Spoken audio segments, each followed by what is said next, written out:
Hola, ¿qué tal? Un saludo para la profesora Zulay Rangel y para todos mis compañeros. Mi nombre es José Alejandro Baldús y junto con mi compañera Carol Hernández les venimos a hablar de empieza con un fin en mente. En primer lugar, ¿qué significa empezar con un fin en mente? Esto significa comprender nuestro destino. Normalmente cuando nos montamos a nuestro auto y vamos hacia algún lugar, tenemos en mente a dónde vamos a llegar, si vamos a hacer paradas, pero lo principal es saber a dónde vamos a llegar. Nadie se monta en un carro simplemente a dar vueltas sin un rumbo fijo. Entonces con nuestra vida es igual. Normalmente no sabemos hacia dónde vamos a ir. Vivimos nuestro día a día sin tener conciencia de qué es lo que estamos haciendo. Otro punto muy importante dentro de este es que la escalera no está apoyada en la pared correcta. Muchas veces estamos haciendo actividades, estamos siguiendo un día a día sin saber verdaderamente en qué nos estamos basando, en qué nuestra vida se está fundamentando y cuál es nuestro centro. Hay que tener en cuenta algo, todas las cosas se crean dos veces. Y esto es muy importante, ¿por qué? Porque normalmente se viene lo que es una creación mental y una creación física. Normalmente cuando estamos jóvenes y queremos tener una casa, nosotros hasta desde pequeños empezamos a pensar cómo va a ser la casa, cuántos pisos va a tener, si va a tener un jardín, si va a tener X cantidad de habitaciones y un montón de cosas, inclusive imaginamos cómo la vamos a pintar y tenemos una creación mental y a esto se refiere. Y años más tarde hacemos una creación física, es decir, empezamos manos a la obra con esa casa, con esa construcción. Igualmente es sobre nosotros, tenemos que empezar a mentalizarnos de cómo queremos ser. Muchas veces simplemente somos y no pensamos en qué somos. Y entonces es necesario que haya un proceso de creación mental sobre nosotros para después una creación física. Otro punto muy importante dentro de este es por designio u omisión. Normalmente se habla de esto ¿por qué? Porque tenemos dos formas en las que podemos ser. Normalmente cuando estamos jóvenes, cuando estamos pequeños, cuando somos niños, vivimos reactivamente los guiones que han puesto en nosotros nuestras familias, nuestros compañeros, las actividades de otros que están a nuestro alrededor y por así decir nos formamos en base a lo que vemos y a lo que nos instruyen otras personas. Pero llega un punto en la vida en que tenemos conciencia y empezamos a pensar, y ahí es cuando inicia nuestra segunda creación. Entonces, tenemos dos opciones. Somos la segunda creación de nuestro propio designio proactivo o somos la segunda creación de las agendas de otros, de las actividades de otros, de recuerdos del pasado y de ciertas actividades que tenemos apegadas. Entonces, tenemos esa opción. Por designio u omisión, mantenernos de esa forma o empezar a crearnos y ser la persona que verdaderamente queremos ser. Y es aquí cuando tenemos que tener en cuenta dos frases muy importantes, liderazgo y administración, las dos creaciones. Normalmente dentro del libro vi una frase que me gustó mucho que dice, el liderazgo es la primera creación. Liderazgo no es administración. ¿Qué pasa? Muchas veces nosotros estamos administrando nuestra vida, estamos haciendo actividades sin saber a dónde vamos, sin tener ese rumbo fijo. Y aquí el libro nos da un ejemplo, habla de una expedición en la que va un hombre con un machete adelante cortando el monte, guiando. Y detrás va un grupo de personas afilando los machetes, sacando las cuentas, llevando todo lo que es la administración del agua, de la comida, X cantidad de cosas. Normalmente en nuestras vidas hacemos lo mismo, estamos administrándolas, estamos, bueno, ok, voy a trabajar para comprarme esto, voy a trabajar a hacer esto, pero no sabemos verdaderamente lo que estamos haciendo y a dónde queremos llegar. Muchas veces ese hombre que está en la expedición se sube en un árbol y dice, hey, vamos por la selva equivocada, y los administradores dicen, cállate, continuemos. Porque muchas veces en nuestra vida hacemos lo mismo, simplemente queremos continuar haciendo lo que estamos haciendo, no queremos dar un cambio y verdaderamente empezar a liderar nuestras vidas. Ahora, para hacer esto tenemos que reescribir el guión. Eso significa convertirse en nuestro primer creador, es decir, nosotros ser nuestro primer creador. Y para esto es necesario tres puntos muy importantes: la autoconciencia, la imaginación y la conciencia moral. Cuando nosotros somos autoconscientes, sabemos qué somos, qué estamos haciendo, cuáles son nuestras bases. Y en este punto podemos empezar a imaginar qué es lo que queremos hacer, qué es lo que queremos ser y empezar a utilizar esa creatividad que tenemos para poder formarnos una imagen de cómo queremos ser verdaderamente. Primero, conocernos, ser autoconscientes de qué somos y segundo, imaginar lo que queremos ser. Y en este punto inicia lo que es la conciencia moral, es decir, tomar en cuenta todo lo que tiene que ver de mi influencia hacia todos los demás. Entonces, 3 puntos: autoconciencia, imaginación y conciencia moral. Y en este punto se viene lo que es un enunciado de la misión personal. Y aquí se habla de lo que es la constitución personal. ¿Qué sería la constitución personal? Es crear como una serie de normas, una serie de leyes que regulen mi vida, ¿sí? Por ejemplo, yo hago en una hoja anoto, voy a dejar de ser grosero, voy a ser una persona que ayuda a los demás y para mí primero va a estar la familia y de esta manera yo voy formando lo que van a ser unos lineamientos en los cuales yo voy a preocuparme el día a día a cumplirlos para que así como una constitución rige a un país, esa constitución me rija a mí de forma de poder llegar a esa meta que me he imaginado antes. Y en este punto se llega a lo que es en el centro. Para escribir un enunciado sobre lo que es la misión personal, tenemos que tomar en cuenta que debo empezar desde el centro, ¿sí? Y ese centro tiene que ver con mi círculo de influencia.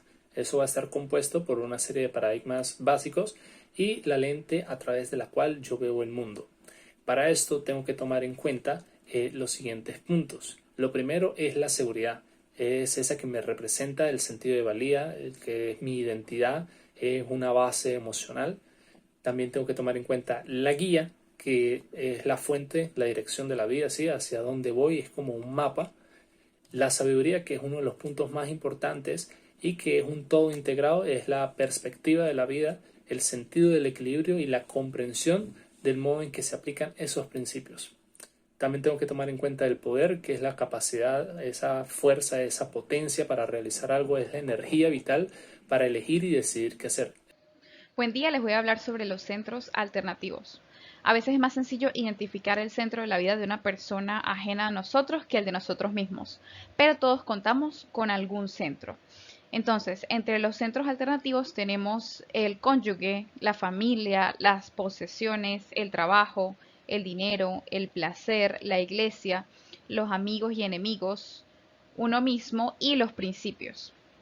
Entonces, cuando hablamos del cónyuge, si tú basas tu vida en tu cónyuge y en tu relación con tu cónyuge, esto quiere decir que todo lo que la persona haga, apruebe o desapruebe, las emociones que tenga esa persona te van a afectar a ti directamente y tu vida se va a basar en esas emociones o lo que la otra persona haga o no haga. Cuando hablamos de la familia, nuevamente estamos basando nuestro centro en algo exterior, como lo es la familia. Entonces, si la familia se ve afectada, si está sana, si está mal o si está bien, eso también afectaría nuestro centro, ya que pues basaríamos nuestra vida prácticamente solo en nuestros familiares. Cuando hablamos de las posesiones nos referimos a objetos materiales, casas, carros, cualquier tipo de objeto. Nuestra vida estaría basada nuevamente en algún objeto externo y nuestra felicidad dependería de si tenemos posesiones o no las tenemos. Nos guiaríamos y nuestras acciones del día a día estarían basadas también en estas posesiones. Cuando hablamos del trabajo, es un caso muy similar. De hecho, todos estos centros alternativos, excepto el de uno mismo y los principios, se basan en factores externos. Entonces, con respecto al trabajo, nuestra vida giraría en torno al trabajo. Nuestras decisiones las tomaríamos en torno al trabajo. De la misma manera ocurre con el dinero. Dejaríamos de lado cualquier otro factor como la familia, el cónyuge, el placer, para centrarnos exclusivamente en el dinero y tomaríamos nuestras decisiones basadas en el dinero. El placer.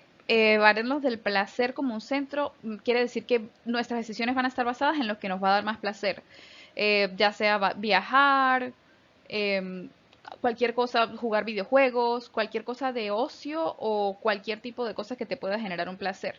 El problema con este centro es que suele ser algo efímero. Entonces, en el momento en el que no estés sintiendo placer, no sientes que eres una persona completa o algo te falta. En la iglesia. También basarse en la iglesia como el centro de la vida quiere decir que vas a tomar todas tus decisiones en base a pues los reglamentos de una iglesia, lo que necesite la iglesia, pues vas a centrar tu vida en la iglesia, incluso por encima de ti o de tu familia, es decir, esto va a ser tu centro. Entonces te puedes ver afectado porque no vas a poder tomar decisiones en base a lo que tú necesitas.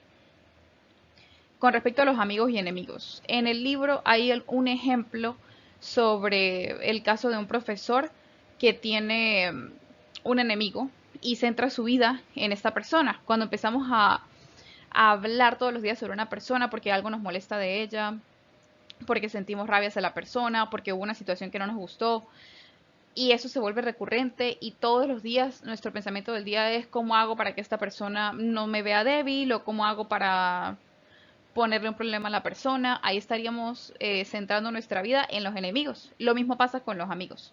Es decir, en vez de la familia podríamos centrar nuestra vida, nuestras decisiones y nuestras acciones en los amigos. Tenemos también el caso de los centros alternativos cuando te basas en ti mismo. Cuando el centro somos nosotros mismos, pues primero es una forma de egoísmo. Y segundo, que en nuestro centro basado en nosotros mismos hay poca seguridad, poca guía, poca sabiduría y poco poder. Entonces, sin embargo, si buscamos a través de nosotros mismos perfeccionar la capacidad para servir a otros, para producir y realizar contribuciones de modo significativo, entonces podríamos establecer un contexto para el fortalecimiento de los 4 factores que sustentan la vida. Al hablar de centrar nuestra vida en nuestros principios o en principios correctos, vamos a crear una base sólida para el desarrollo de los 4 factores sustentadores de la vida. Nuestra seguridad provendría entonces de saber que, a diferencia de otros centros basados en personas o en cosas sujetas a cambios, cambios frecuentes o inmediatos, los principios correctos no van a cambiar, ya que son una base sólida y podemos depender de ellos. Cuando una persona está centrada en sus principios, sabe tomar distancia de la emoción de una situación y de otros factores que influirían en uno y evalúa sus opciones. Entonces es tratar de atender las cosas con un equilibrio, las necesidades laborales, familiares, otras necesidades que pueden estar involucradas y las posibles implicaciones de las diversas decisiones que hay como alternativas. Esto con el fin de llegar a una mejor solución y teniendo en cuenta todos los factores. Ya que una persona centrada en principios ve las cosas de otra forma y como ve las cosas de otra manera, también piensa y actúa de otra manera, tiene un alto grado de seguridad, de guía, de sabiduría y de poder. Y esto influye en el núcleo sólido y constante, por lo tanto lleva una vida altamente proactiva y efectiva.